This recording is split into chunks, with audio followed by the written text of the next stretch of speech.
es agradable, nuestro Padre, estar en presencia de ti.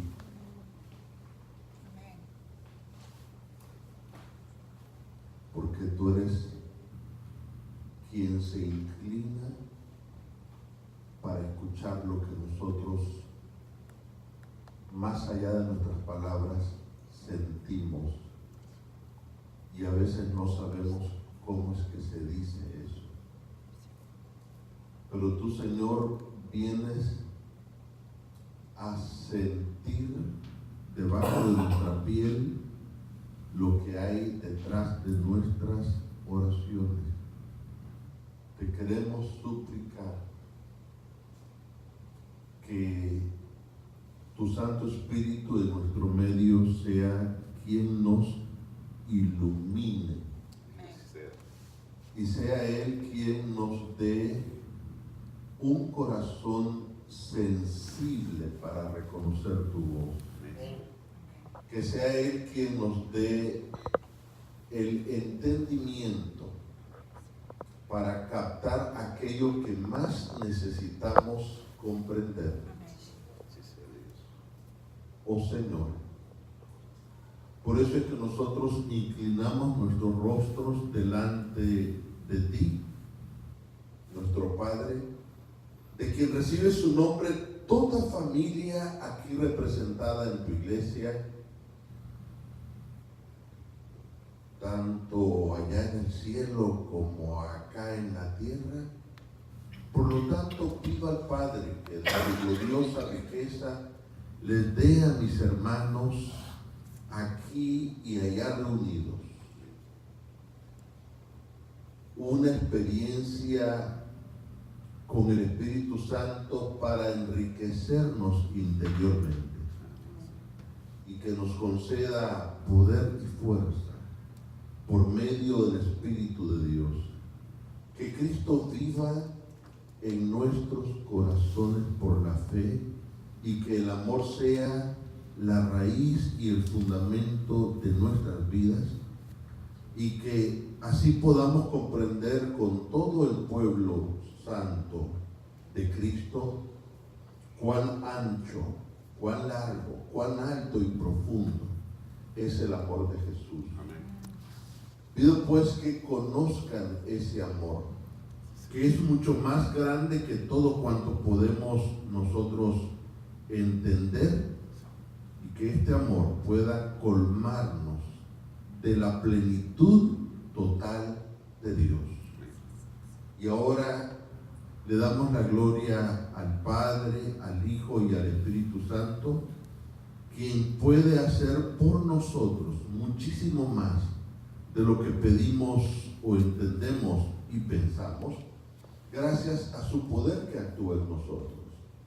Por lo tanto, gloria a Dios en la Iglesia y en Cristo Jesús, por todos los siglos y los siglos, para siempre. Amén. Amén. Nuestro tema se titula Si Dios es alegre, ¿por qué me da miedo?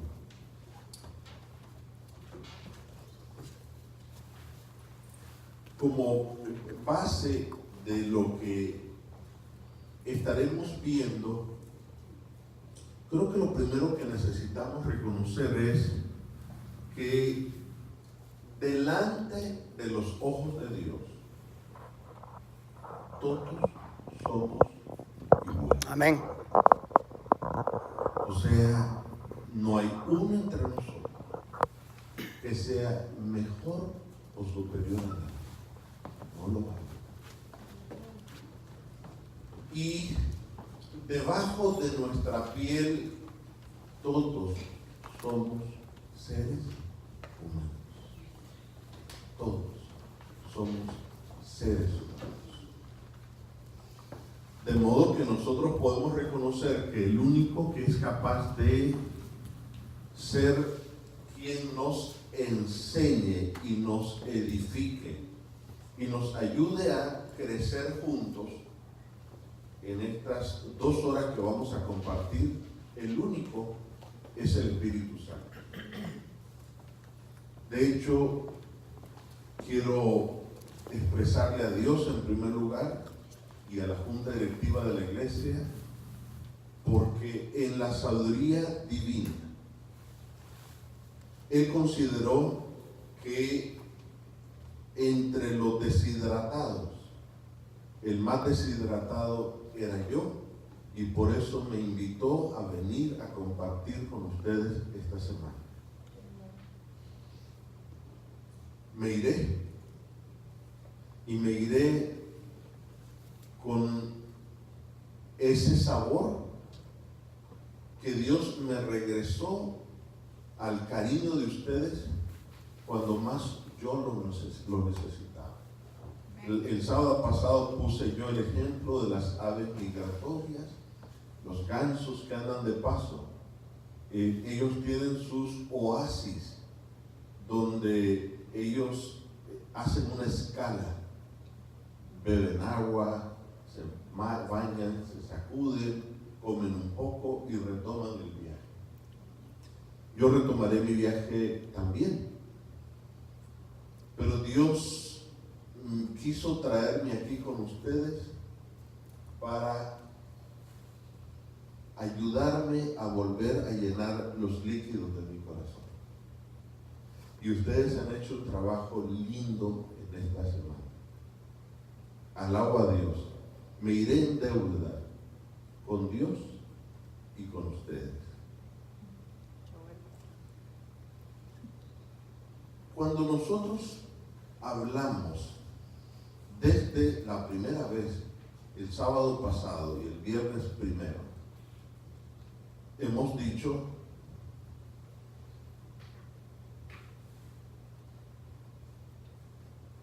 ¿recuerdan Primera de Pedro capítulo 1 versículos 18 y 19? Vamos a refrescarnos. Capítulo 1 de Primera de Pedro, los versículos 18 y 19.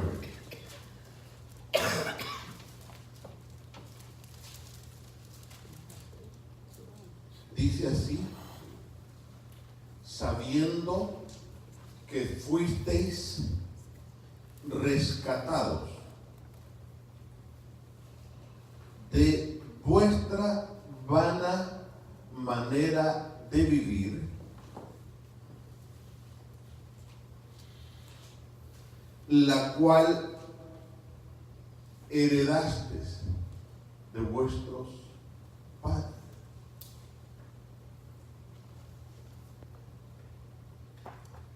Nosotros en nuestro idioma español leemos, como lo describe aquí la versión Reina Valera, que heredamos una vana manera de vivir. Dice mucho y dice poco. Algo vano es algo pasajero, aparentemente tan ligero o tan liviano como algo sin importancia. Pero el sentido de la palabra que tiene aquí el apóstol, ustedes saben, nosotros leemos la Biblia en nuestro idioma español. El apóstol Pedro escribió esta carta en el idioma griego, el griego popular, que los académicos llaman el griego koiné, es decir, el griego que hablaba la gente de a pie. Y cuando él escribió esa palabra, escribió una palabra que se leería transliteradamente mataya. Y cuando dice que heredamos una vida mataya, en la realidad lo que quiere decir que es una vida como un vacío grande, que no tiene fondo, que no tiene sentido, que la metáfora sugiere un hoyo tan profundo donde el ser humano se encuentra en un vacío inmenso, perdido, sin sentido, sin propósito en la vida. Y esto a Dios le importa. Y una de las razones por las que a Dios le importa es porque la manera en que nosotros fuimos criados, con I, criados de crianza, va a impactar no solamente nuestra personalidad, pero también va a filtrar la manera en que nosotros interpretamos a Dios. Y vean que por alguna razón el mandamiento dice: no te harás imagen. Cuando hemos leído ese mandamiento, pensamos que se trata de imágenes de barro, de acero, de yeso, de hierro, de madera, etc., las cuales están incluidas. Pero hay otras imágenes que no son de yeso y son imágenes mentales que nosotros tenemos acerca de Dios, y asumimos que mi imagen mental de Dios es la imagen correcta, y pensamos que si los demás no miran a Dios como yo lo miro, los demás están mal y yo estoy bien. Y muchas veces esto degenera en conflictos que en lugar de acercarnos a Dios nos separan a todos. Porque hay una verdad que hay que aceptar, y es que tú amas tanto a Dios como amas a quien menos amas. ¿Qué dije? Tú amas tanto a Dios como amas a quien menos amas.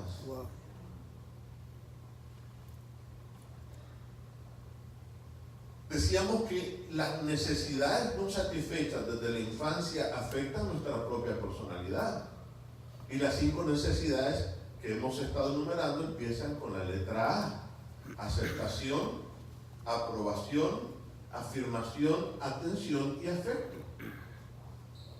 ¿Y cómo esto impacta? Bueno, una persona que creció, en lugar de recibir aceptación, recibió rechazo, en su vida adulta va a desarrollar una personalidad desconfiada. Una persona que en su infancia, en lugar de recibir aprobación, recibió descalificación, en su vida adulta va a desarrollar una personalidad que tenderá a la crítica de los demás, a descontar a otros, porque en su psiquis, en su mente, al crecer en un clima donde no hubo aprobación sino descalificación, es natural que entonces si se casa con una pareja que la pareja sí recibió aprobación desde la infancia, entonces aquella pareja que creció en un ambiente de descalificación, lo contrario a aprobación, pues pensará que, y aquí viene este adagio que es importante: las aves que nacen en cautiverio piensan que las que saben volar están enfermas. Por eso es que, por ejemplo, si un hombre fue criado en un ambiente donde no hubo aprobación y solamente hubo descalificación, y se casa con una mujer que sí experimentó aprobación durante toda su infancia, en la mente de ese hombre, en su esposa hay algo, y la palabra es: hay algo chueco, hay algo torcido, hay algo que está dañado y hay que componerla. ¿Por qué? Porque si él creció, es decir, el pez que pertenece al agua salada, por mucho romanticismo que tú y yo le pongamos, y lo traemos a una pecera de agua dulce, se nos va a ¿qué? A morir.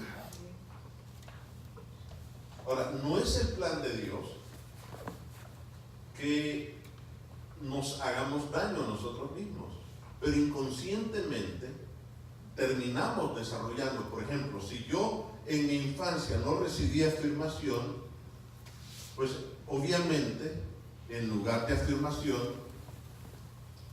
recibí menosprecio, y eso va a hacer que yo desarrolle una personalidad que va a tender al abuso, y va a ser natural crecer en un clima. Por haber crecido en un clima de abuso, va a ser natural reproducir, traer a la nueva familia ese clima de abuso.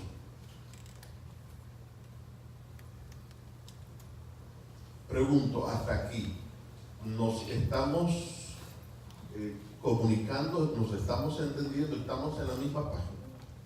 Ok. Si en mi infancia yo no recibí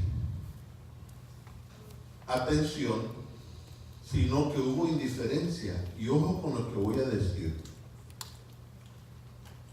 muchas veces el hijo en una etapa de la vida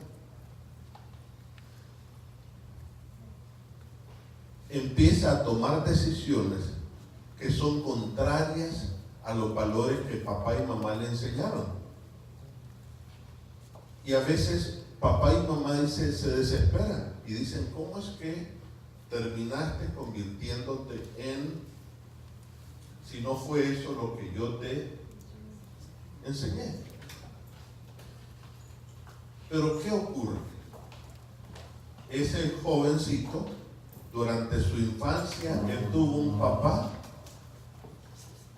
Durante su infancia ese jovencito tuvo un papá que era proveedor. Él se iba desde las 7 de la mañana, 6, 5 de la mañana al trabajo y regresaba a las 8 de la noche. Los niños estaban dormidos. Los vio dormidos y los dejó dormidos y los recibió dormidos. Y a veces la misma sociedad promueve ciertas adicciones que son legales. No estoy hablando de alcoholismo, no estoy hablando de ningún tipo de estupefaciente prohibido. Estoy hablando, por ejemplo, de la droga del trabajo. Porque un hombre que creció en un hogar donde él nunca vio a su papá, cuando él crece, bueno, va a ser feo volverse borracho o demasiado peligroso o dañino o aislante, pero se puede volver adicto al trabajo. Porque para él venir a casa y sentarse con su familia a cenar, eso es algo extraño. Entonces su instinto le dice, tú no sabes cómo ser papá. Entonces la mejor manera es trabajando mucho, ausentándose de la casa. Entonces los varoncitos, los niños y las niñas crecen sin su papá. Por eso es que hay que recordar que hay más hijos huérfanos con padres vivos. ¿Qué dije? Aclaremos. Eso no quiere decir que un papá tenga el deseo de dañar a sus hijos con su ausencia. Pero vamos a recordar este otro principio. Todos somos víctimas de víctimas. Ahora, pero si la necesidad de recibir la atención no es suplida, entonces lo contrario va a recibir la indiferencia. Papá sí va a ir a los partidos de fútbol del hijo, pero el papá va a estar atendiendo el celular. El mensaje en el niño es, tú no eres tan importante como para tener mi atención absoluta. Entonces el niño le va a decir al papá de alguna manera, mejor pégame, pero no me ignores. Entonces, para lograr la atención de su papá, le van a venir a poner quejas de la academia, de la escuela, de la high school, de que agarraron a su hijo con drogas en la mano. Papá, que es el dueño de una compañía, tiene que dejar una reunión importante porque lo han llamado de la dirección, el principal, y es entonces que el hijo se siente que es tan importante para su papá que él suspendió una reunión para venir a verlo a la escuela. En el fondo él no quiere poner en problemas a su papá, él quiere la atención de su padre. Y es una forma en que él está pidiendo caricias. Es una forma en que le está diciendo, aquí estoy, mejor castígame, pero no me ignores. Mejor mátame, pero no me ignores. Es decir, no soporto que me estés ignorando. Y Por lo tanto, en la vida adulta va a desarrollar una personalidad insensible. O sea, todo esto hemos venido viendo que esto afecta en el desarrollo de la personalidad en la vida adulta. Ahora, ¿cómo esto afecta en nuestra concepción de Dios? De eso vamos a elaborar un poco más el día de hoy. Pero quiero que nos preguntemos,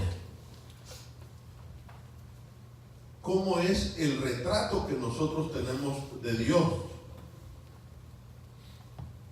Obviamente, todos tenemos un retrato de Dios en nuestro corazón. La pregunta es, ¿cómo es Él? ¿Te atrae al Dios que ves allí? Pregúntate, ¿excede su amor a toda atracción terrenal?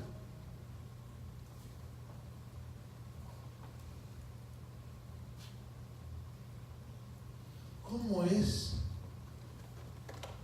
el carácter de Dios? Y ojo con esto. Si yo tuve en mi infancia un padre que no me dio aceptación, sino que siempre me rechazó, para mí va a ser fácil adorar a un Dios que siempre me va a andar buscando defectos. Si yo no tuve un padre que a mí me besara,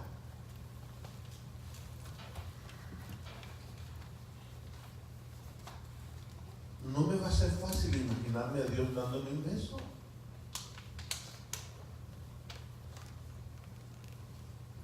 Hace algunos años atrás, cuando mi varón tendría unos 9, 10 añitos, vino a mi oficina.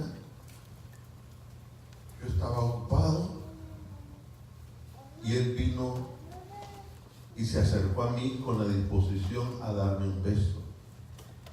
En el momento en que yo me incliné para besarlo, sentí una reacción anómala en mi interior y en cuestión de microsegundos en mi mente se elaboró un razonamiento. ¿Qué hago yo como hombre dándole un beso a otro hombre? En ese instante sentí una tristeza enorme en mi corazón. Abracé a mi hijo, le di su beso y en un asunto de microsegundos le dije a Dios: Señor, enséñame a amar a mi hijo varón.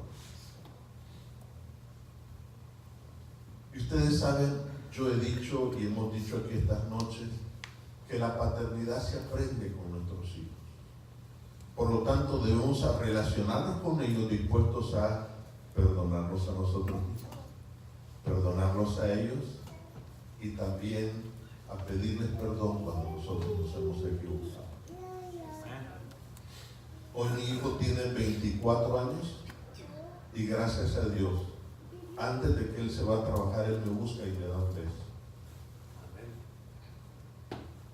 Con esto quiero decir que hay patrones en nuestro inconsciente, en la forma en que nosotros nos relacionamos con nuestro padre, nos afecta nuestra relación y nuestro rol como papá, y también nos afecta en la manera en que nosotros percibimos a Dios.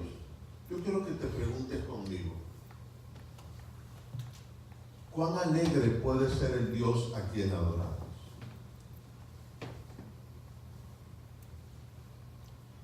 Dice la Biblia, Mateo 11:17, tocamos la flauta, pero ustedes no bailaron. Cantamos canciones tristes, pero ustedes no lloraron. Y yo me pregunto, ¿en serio nosotros creemos que eso que está escrito fue inspirado por Dios? ¿En serio nosotros creemos en un Dios que es posible que se ponga a tocar flautas y que espere que nosotros cantemos y bailemos?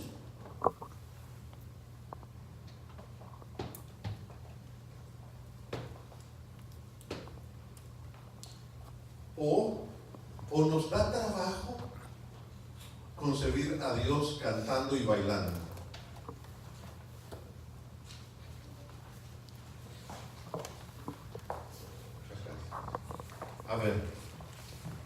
¿Cómo se llama cuando llegan un grupo de cantantes a dar una sorpresa musical en una mañana? ¿Se le llama? Serenata. Serenata. Yo hasta aquí, en lo que he conocido de Dios y en la Biblia, se nos invita a nosotros a cantarle a Dios. Pero que Dios aparezca en la Biblia poniéndonos serenatas a nosotros, yo no, eso no, mi mente no lo procesa fácilmente. Y vean lo que dice la Biblia. Pues tu Dios está contigo y con su poder te salvará. Aunque no necesita de palabras para demostrarte que te ama, con cantos y alegría te expresará la felicidad que le hace sentir. Amén. Amén. Amén.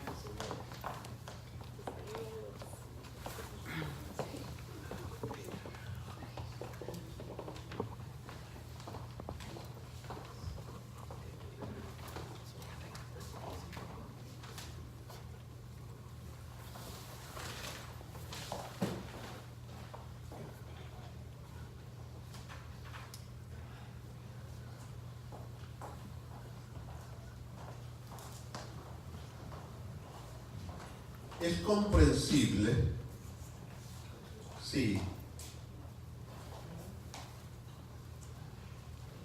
Cuando yo era un niño, mi padre abandonó a mi mamá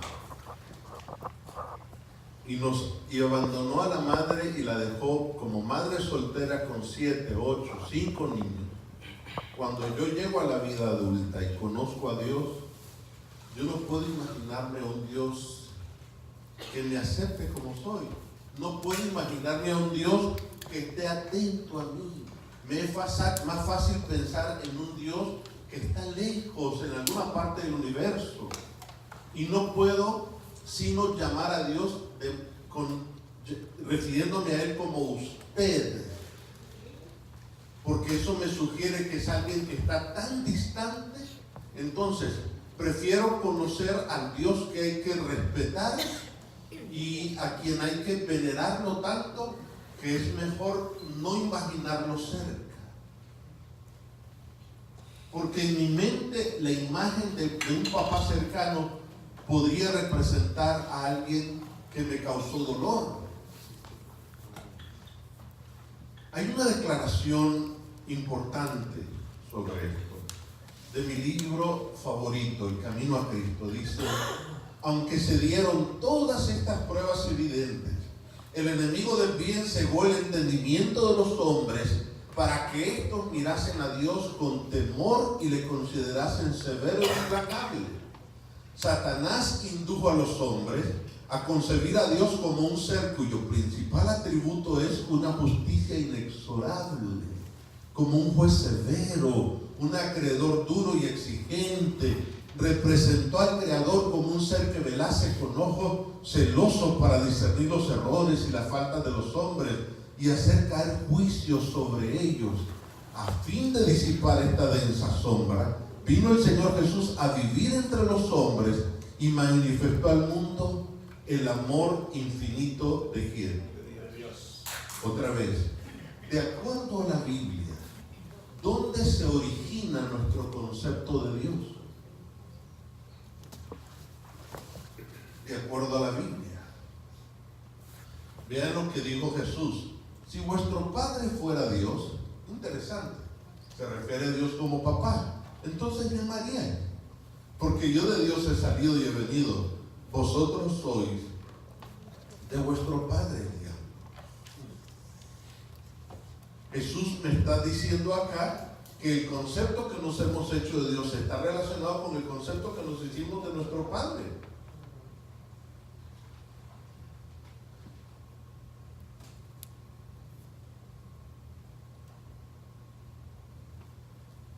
Hace una semana vimos ese diálogo en el que Dios conversa con su Hijo, en este caso el profeta Isaías. Porque, en este caso Sión, porque en el modo en que nosotros nos relacionamos con Dios y las creencias que tenemos de Dios, terminamos nosotros modificando para bien o para mal nuestra relación con Dios. Absolutamente. Vean ustedes lo que dice, lo que nos aporta el siguiente diálogo de Dios. Esto está en Isaías 49, 14 al 16. Sión decía: el Señor me abandonó y Dios se olvidó de mí. ¿De dónde una criatura puede atribuirle a Dios que Dios lo abandonó? Entonces Dios, que es el creador del ser humano, Él conoce las dinámicas del mundo interior de la mente humana. Y vean ustedes, dice: ¿acaso una madre olvida o deja de amar a su propio hijo? Pues aunque ella lo olvide, yo no te olvidaré. Si está hablando del abandono de Dios, ¿por qué Dios ahora habla del abandono de una madre hacia su hijo? Porque Dios le está diciendo al profeta: papaito, me estás atribuyendo a mí experiencias dolorosas que tú vienes arrastrando y ahora me pasas la factura a mí. Y aquí se desprenden algunas lecciones. La primera es que recibimos de nuestros padres el primer concepto de Dios. La segunda es que aplicamos a Dios el mismo concepto que formamos de nuestros padres.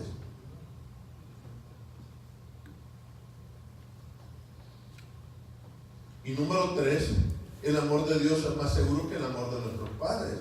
Por eso dice aquí: yo te llevo grabada en mis manos, siempre tengo presentes tus murallas. Y esta conclusión es absolutamente bíblica. Por eso esta gran respetable educadora que escribió acerca de este tema, lo dijo, lo reconoció, dice así: los padres, las madres y los maestros necesitan apreciar más plenamente la responsabilidad y el honor que Dios les ha conferido al hacerlos con respecto al niño, sus propios representantes.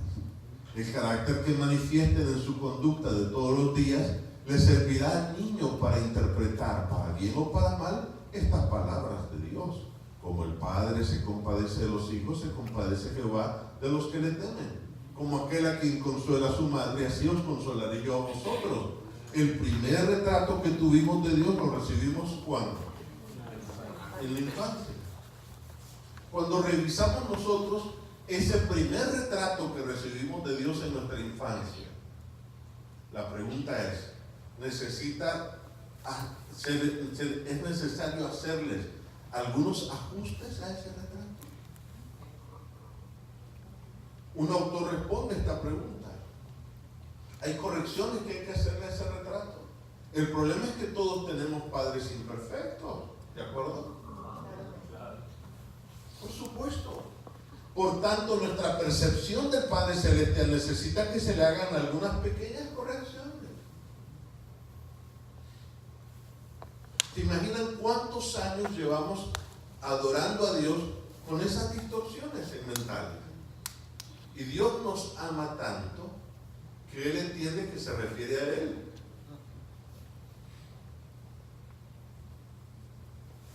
Porque nuestra percepción de Dios no cambia a Dios.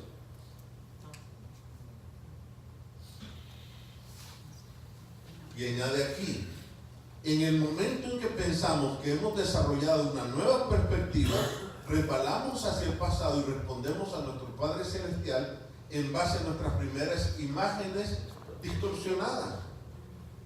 ¿Cómo funcionan la carencia de estas necesidades para interpretar a Dios? Vamos a repasarlas. Por ejemplo, si el niño en lugar de aceptación recibió rechazo, él llegará a creer de adulto que Dios no lo acepta como es.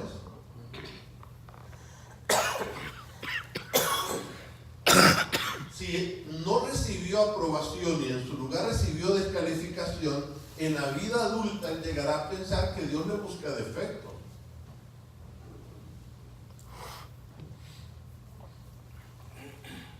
Por eso es que hay personas que se sienten muy atraídas a imaginarse a un Dios que siempre te hace sentir que tú no estás bien.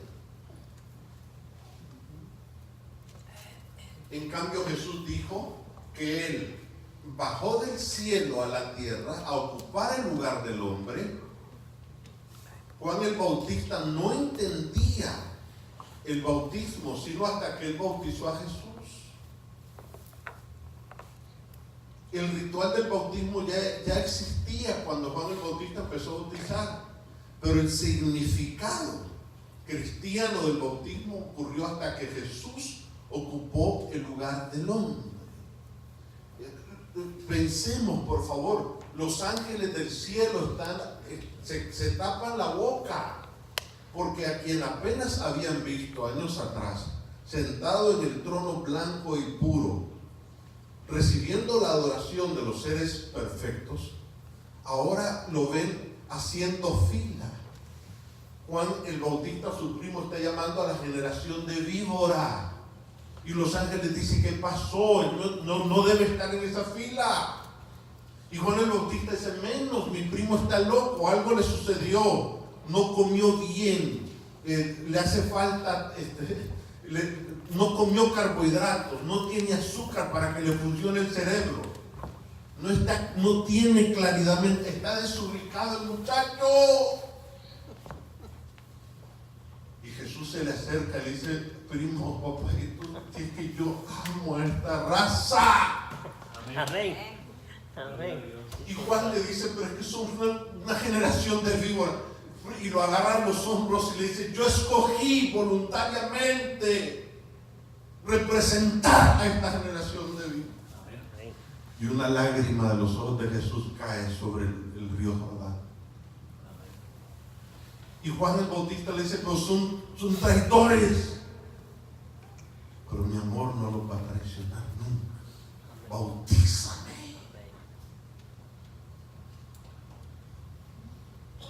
Jesús fue bautizado. Entonces se abre el cielo. La mirada probatoria que todos los seres humanos andamos buscando, porque nuestro papá terrenal, cuando más lo necesitábamos, no estaba allí. El día que tú sufriste ese abuso, que un matón vino y te hizo daño, eras un pequeño, tu papá no estuvo ahí para defenderte. Juan escucha la voz aprobatoria que dice: este es mi hijo amado en quien yo tengo complacencia.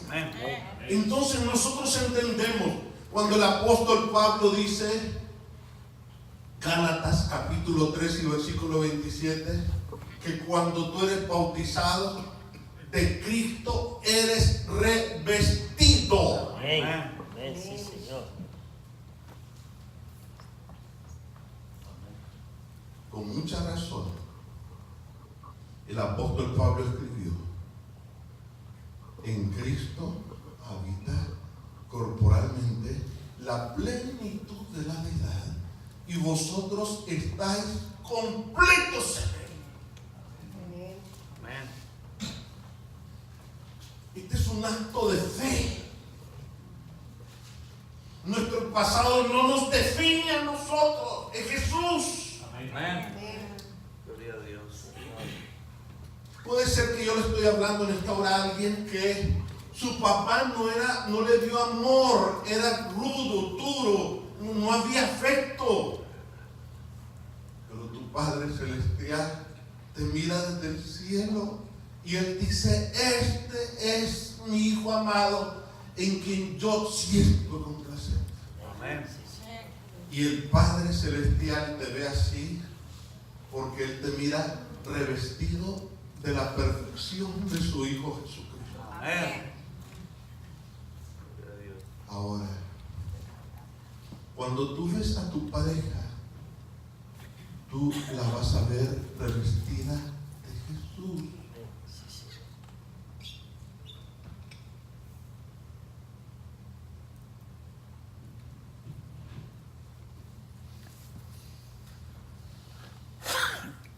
¿Qué pasa? Si el niño, en lugar de afirmación recibió menosprecio, de adultos será más fácil imaginarse a Dios como el que lo hace sentir menos.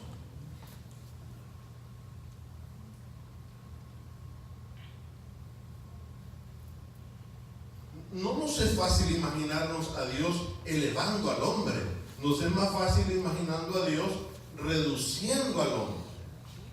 Es que Dios es Dios y el ser humano es una miseria, y a veces usamos descripciones bastante gráficas que en el fondo no representan bien a Dios y nos hacen sentir bien a nosotros, porque de niños no tuvimos un padre que nos diera aceptación, aprobación, afirmación, atención y afecto. Entonces, el retrato que tengo de Dios está borroso, papadito. Sí, no hubo atención y en su lugar indiferencia, tiende a creer que Dios no tiene interés en él. ¿Qué le voy a importar a Dios si somos 7,000 millones de habitantes? Imagínate tantos planetas que hay en el universo. No existe tal cosa como un Dios que se le acerque a uno.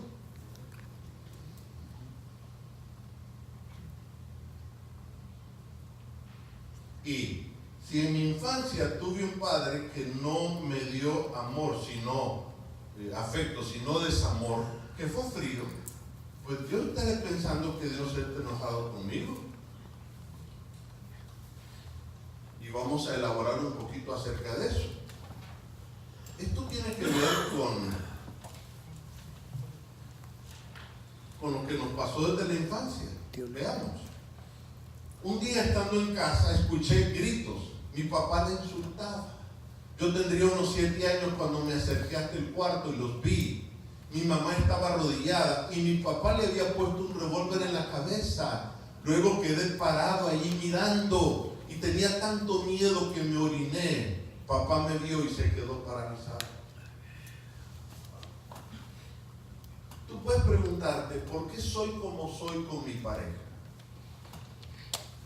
Quizás yo le estoy hablando a un hombre que de niño, su papá a los 5 o 6 añitos, su papá tenía dudas de la lealtad de su esposa. Y inconscientemente el papá le sembró en la mente del niño la mentira de cuídate de las mujeres porque las mujeres son malas. Y la manera no fue que el papá se sentó a darle una lección de desconfianza hacia el sexo opuesto. Lo que hizo el papá fue agarrar al niño y asignárselo como un guardaespaldas que andaría colgado de la falda de la mamá. La señora iba al mercado a vender y a comprar frutas, que era parte del negocio para poder tener ingresos. Pero en la mente del papá, la mujer, su esposa, la madre del niño, lo andaba traicionando. Lo que nunca se imaginó es que cuando le asignó al niño como soldadito, se encargó de comunicarle la herida que él traía, se la traspasó al niño. El niño creció como guardaespaldas de la mamá. Cuando él creció y se casó, ¿saben qué opinan las mujeres? Aguas.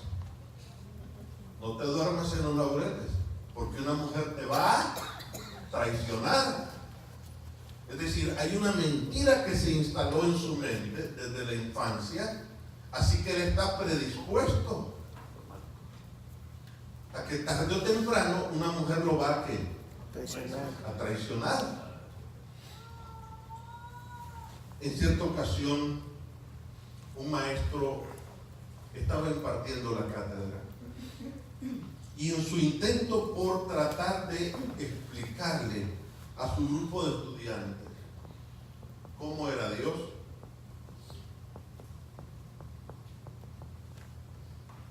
el maestro dijo derecho.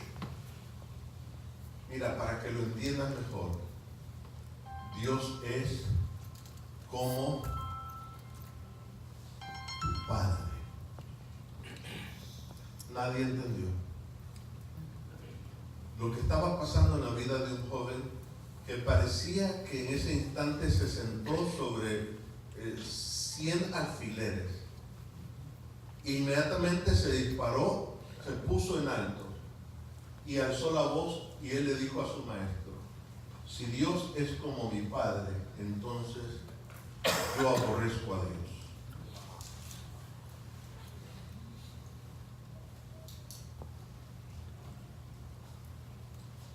Por eso es que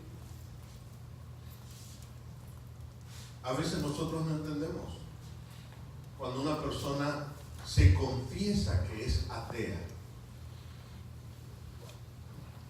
A veces no entendemos.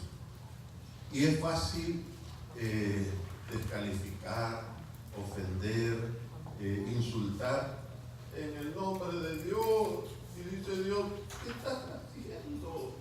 Me quieres defender y estás insultando a otro en mi nombre.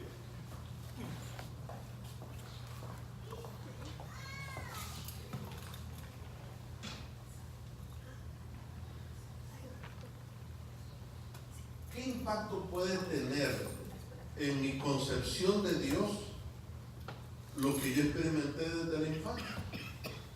Lo dijo el autor así: sin dudas, el abuso puede causar heridas masivas en la vida de un niño y distorsionar la imagen correcta de Dios. Si usted fue maltratado, probablemente vea a Dios como alguien duro y cruel que le hará daño sin razón.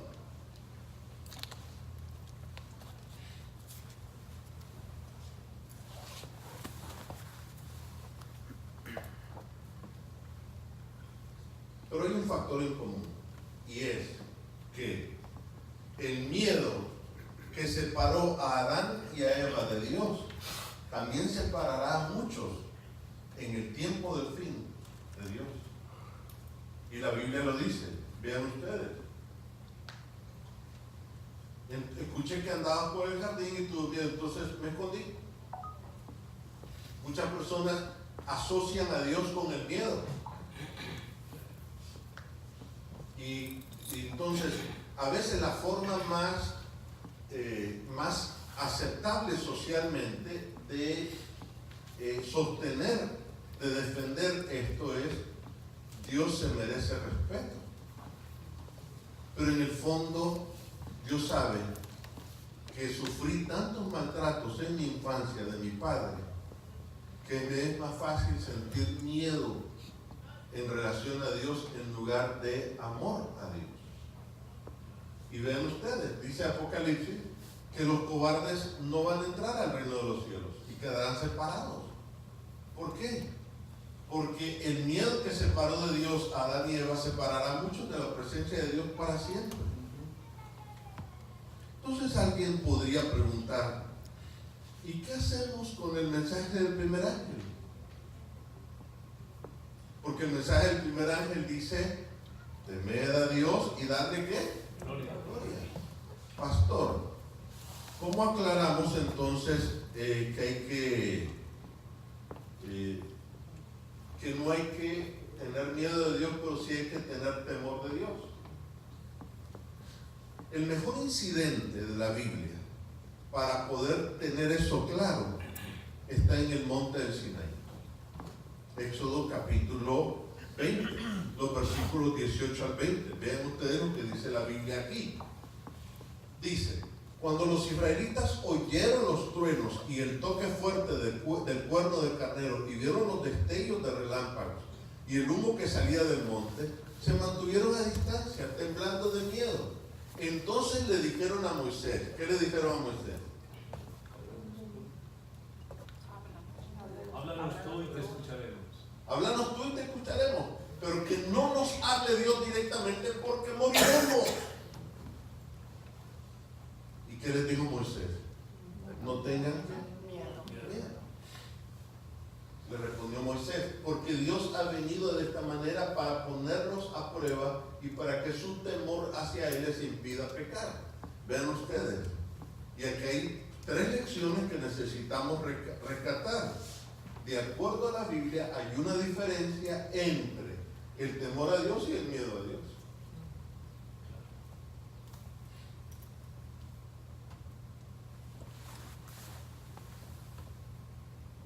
Cuando el pueblo le está diciendo a Moisés que Dios no se nos acerque, eso nos da a nosotros una lección, y es que el miedo a Dios aleja a la gente ¿de quién? De Dios. Y mucha observación. Los encargados del púlpito de la iglesia deben ser muy celosos a quién le dan este lugar. Porque ya hemos aprendido que muchas veces los traumas que yo traigo de la infancia me hacen presentar a un Dios tortuoso, un Dios insoportable. Y desafortunadamente, como el predicador trae estas necesidades, entonces trae un Dios como el que tuvo, el padre que él tuvo, y cuando él sale, la congregación, bueno, aquí adentro le prestan atención. Y después, hermano, me da su número de celular, lo quiero seguir porque le gustan los mensajes donde el predicador le recuerda a su papá que tuvo en la infancia. Y el predicador se va lleno porque alguien lo va a admirar en la congregación. Ay, hermanos, cómo se ha perdido esa predicación de los tiempos de antes. La tercera lección que se desprende de la palabra de Dios es que el temor a Dios a la gente, aleja a la gente de lo dañino. ¿De acuerdo? Es lo que nosotros estamos comprendiendo. Entonces, pastor, una pregunta. ¿Y qué me dice cuando Dios dice en su palabra que Dios es fuego consumidor? Órale, ahora sí te agarré, papá. Vea. Dice la Biblia, porque Jehová tu Dios es fuego consumidor. Y subraya esas dos palabras. ¿Dios qué? Celoso. Celoso. Bueno. Esto es una conclusión sencilla. Les pregunto a ustedes, ¿el fuego de Dios tiene que ver con su celo? ¿Sí o no? Claro. Primera conclusión, el fuego de Dios tiene que ver con su celo. Muy bien.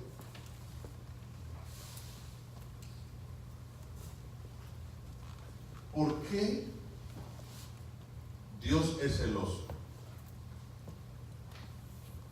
Por una sencilla razón. Dios es celoso porque Él no está dispuesto a perderte por nada. Amén. Gloria a Dios. Amén. Cuando Dios te mira que estás abrazando algo que te hace daño y has rendido tus afectos, tu atención, tu corazón a algo que te está destruyendo, Dios no se queda frío. Dios arde. Porque si Él descendió del cielo y estuvo dispuesto a desaparecer, y si tú hubieses sido la única persona sobre la tierra para venir a morir, significa que Dios te ama tanto que no está dispuesto a perderte por nada. Amén. Gloria a Dios. Ahora entendemos por qué la Biblia dice que es fuego consumidor. Y agrega la tercera conclusión. Por lo tanto, el fuego de Dios tiene que ver con su amor. Gloria a Dios. Miren, nosotros conocemos como seres humanos cuántas veces nos hemos tropezado, cuántas veces hemos sido rebeldes, cuántas veces le hemos dado la espalda a Dios y volvemos a ver el amor de Dios y la lumbre, la hoguera de su amor sigue ardiendo. Amén. Y hemos agarrado agua y le hemos echado agua al amor de Dios y dice Dios, mi amor por ti es un fuego que nada lo puede apagar. Amén. Gloria a Dios. Señor, ya, déjame de amar. Y dice Dios, léelo. Mi amor por ti es un fuego que es inapagable.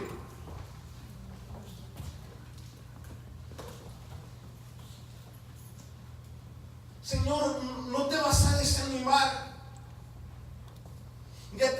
espalda. Ya dije malas palabras en contra de ti. Ya me comporté como te deshonra. ¿Qué haces? Y el salmista dice: el bien y la misericordia me seguirán todos los días de mi vida. Amén. Señor, ya te insulté, no me vas a dejar solo. No. Señor, ya he gritado que soy ateo. No vas a mandar fuego para que me desaparezca. No, porque mi amor por ti es un fuego inapagable.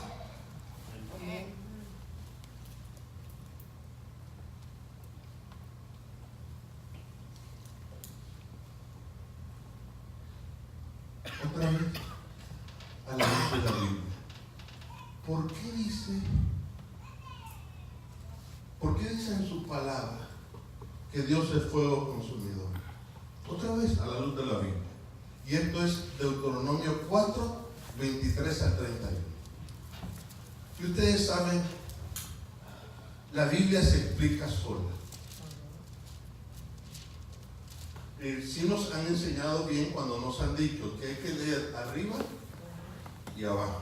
Un poquito aquí y otro poquito allá.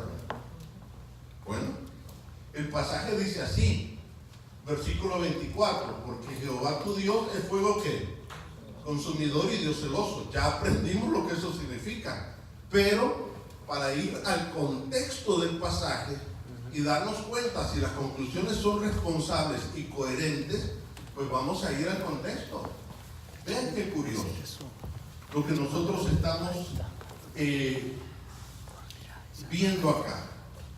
Bueno, vean qué interesante.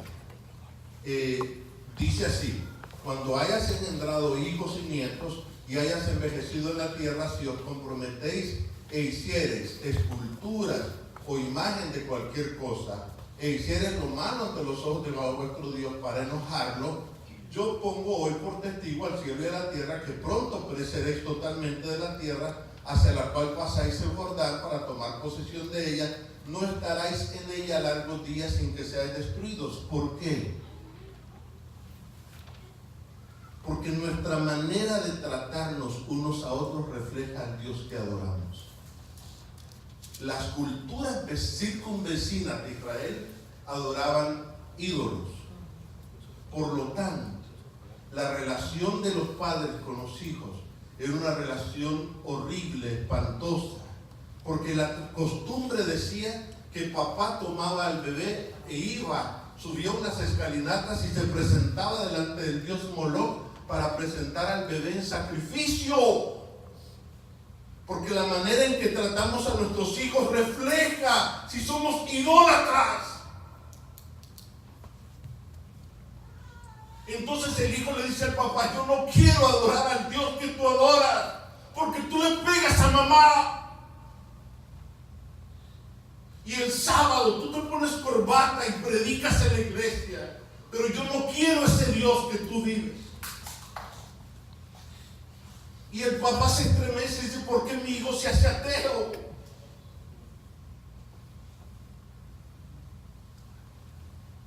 Y Dios les está diciendo: déjeme decirles, si ustedes eligen dejarme, se van tras otro Dios, se van a autodestruir, se van a hacer daño. Jehová os esparcirá entre los pueblos y quedaréis pocos en número entre las naciones de las cuales os llevará Jehová. Y serviréis a dioses hechos de manos de hombre, de madera y piedra, que no ven ni oyen ni comen ni huelen. Es decir, no son cercanos. Es decir, no hay intimidad con los ídolos. Ahora noten, en ese contexto Dios les dice: mas si desde ahí donde andan haciendo estas cosas me buscan a Jehová, lo hallarán. Y si lo buscaran de todo tu corazón y toda su alma, cuando estuvieran en angustia y te alcanzaren todas estas cosas, si en los postreros días te volvieres a Jehová tu Dios, que oyeres su voz, porque Dios misericordioso es, Jehová tu Dios no te dejará ni te destruirá ni se olvidará el pacto que le juró a tus padres, Eso significa que el fuego consumidor de Dios es que su amor es inapagable. Amén. Gloria a Dios. Gloria a Dios.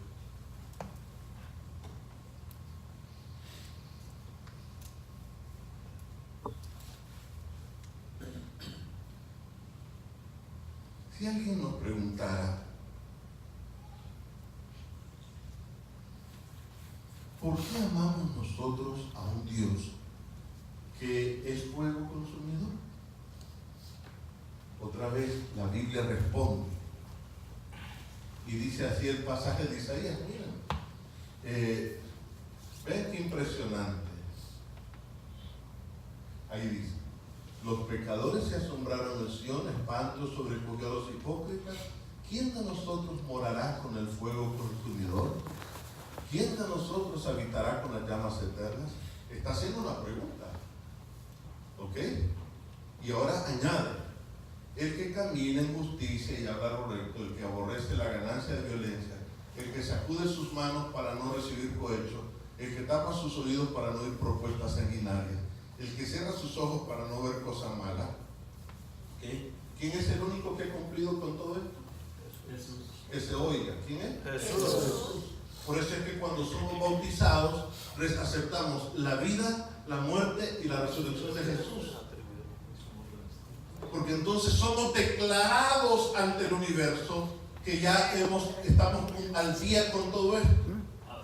Este habitará en las alturas, fortaleza de roca será su lugar de refugio, se le dará su pan y sus aguas serán seguras. Ahora, ¿por qué lo amamos? ¿Por qué lo adoramos? Vean qué precioso. Sus ojos verán al Rey en su hermosura. O sea, si me quieren decir que por fuego consumidor no se le podía sacar porque da miedo, no es cierto. La Biblia me está diciendo que es un rey hermoso. Amén. Primera conclusión: Él nos salvará para darnos morada en su fuego.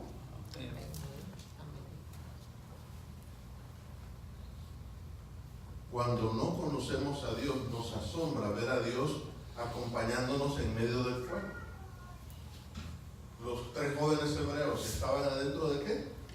Del horno. ¿Y dónde estaba Jesús?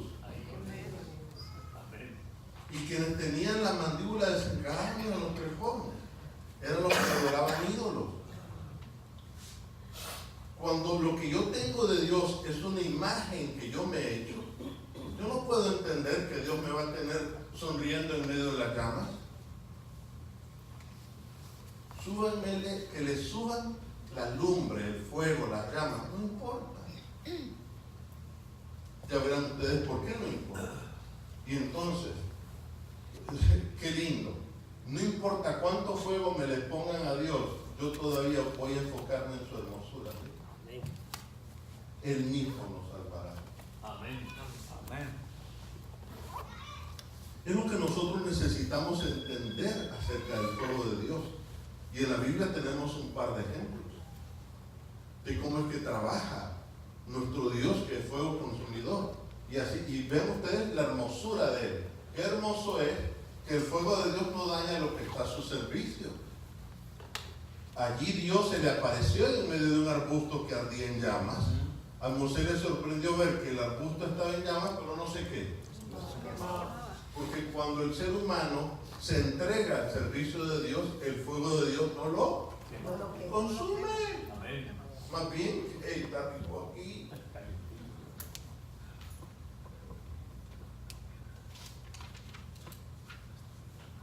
En cambio, el fuego de Dios destruye aquello que nos destruye a nosotros. Amén. Nahum 1, 9 y 10. ¿Qué pensáis contra Jehová? Él extermina por completo. No tomará venganza 2 veces de sus enemigos, aunque sean como espinos entretejidos y estén empapados en su embriaguez. Serán consumidos como hojarascas completamente.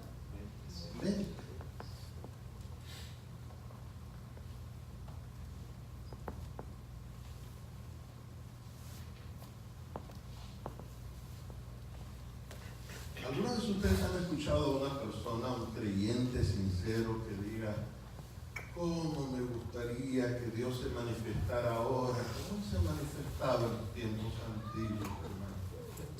Invocan al Dios del Antiguo Testamento sin conocer que el Dios del Antiguo Testamento es el Dios del Nuevo Testamento, que Dios no es bipolar, Dios tiene un solo carácter. Vean, es que la Biblia no se equivoca. Vean ustedes. Y uno se pregunta, ¿por qué Dios escogió manifestarse de una forma que causara miedo a los israelitas? Vamos a hacer una pausa. Hay un par de actividades que vamos a realizar para oxigenarnos. Amén. Y luego vamos a continuar, ¿les parece? Amén. Bueno, César, por favor.